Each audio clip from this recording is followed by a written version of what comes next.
Magluto naman tayo ng labong guys. Pero hindi ko na naipakita sa inyo yung unang proseso. Pero guys, ito yung pagkain ng Ilocano. Pero hindi ko alam kung paano lutuin. So ito yung experience ko lang. So ito, nilagyan ko na siya ng bawang at saka sibuyas. Tapos, pinakulo ko muna yung tubig ha. Tapos saka ko nilagay yung labong. Tapos, lagyan ko ulit ng ang tawag nito? Bagoong, sabaw ng bagoong. Yan. So, yan yung pangpalasa sa kanya.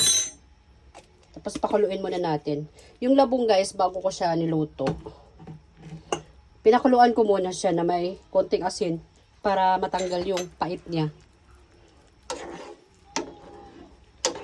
Ayan. So, pakuluin muna natin to.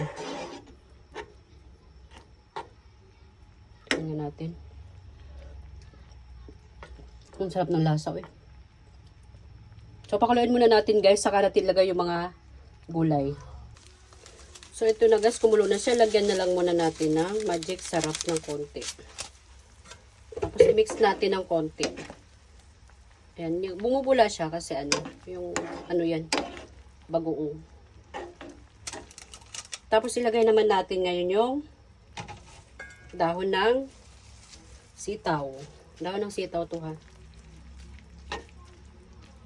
Yan natin. Madali naman maluto itong dahon ng sitaw. Tapos, saluyot. Ayan, saluyot siya. Saluyot is good for toxin. Toxin ba? Toxin? Kumbaga yung pagkakain ka ng saluyot, sabi nila, after mong kumain, talagang maglalabas yung mga toxin sa katawan mo. Yan. Natin ng mabuti yung mga gulay pag hiwalay-hiwalay para pag sinandok mo hindi nagdikit-dikit. So, ayan nga po siya. Pakuluan muna natin to ng konti. Saka natin ilagay yung bulaklak ng kalabasa. Ay, parang pwede na ilagay kasi mabilis lang maluto to mga to. Yan. Ito yung bulaklak ng kalabasa. Ay, nahulog pa dito. So, konti lang guys, yung bulaklak ng kalabasa kasi yung iba nasira na. Bango-bango. Ang tawag yata dito dinengding. So, yung iba, pag nagluto ng ganito, nilalagyan nila ng inihaw na bangus. Kaya, inihaw na tilapia.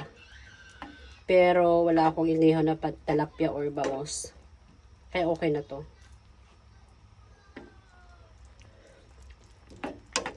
Sarap.